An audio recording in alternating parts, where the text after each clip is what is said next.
Night Play Records.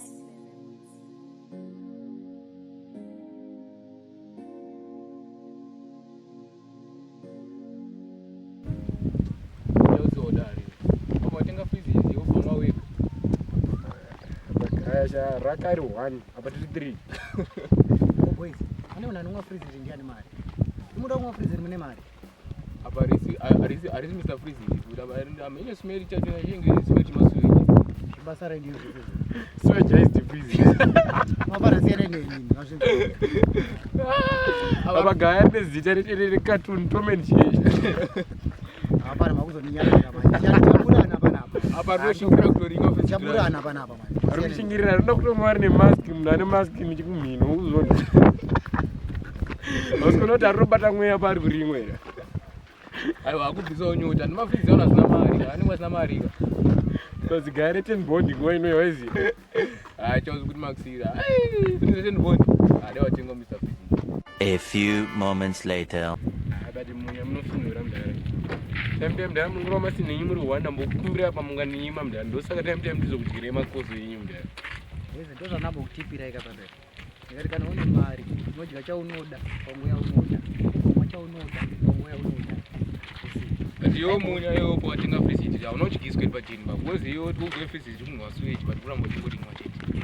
But boys, imuso erota mna mari. Kasi ya sizo tempe kuna ziko mafreezer zikutsaka.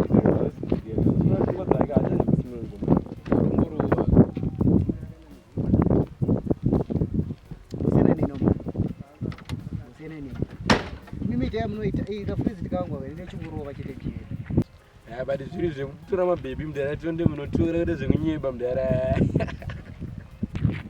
Shad, in the sound of Bell Kuru, the Teta Tit when you had my baby.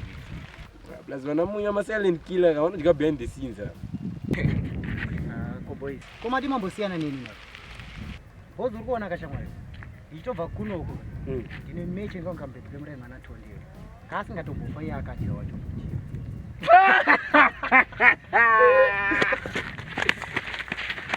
Oh, boys. Ani boys.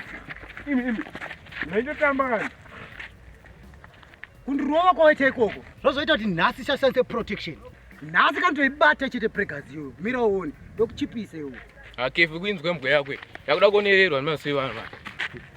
Ngobda wachina ngauri kudya shandika nzodzi yani ya 20. Sha, yatokuwa 50-50 hapana.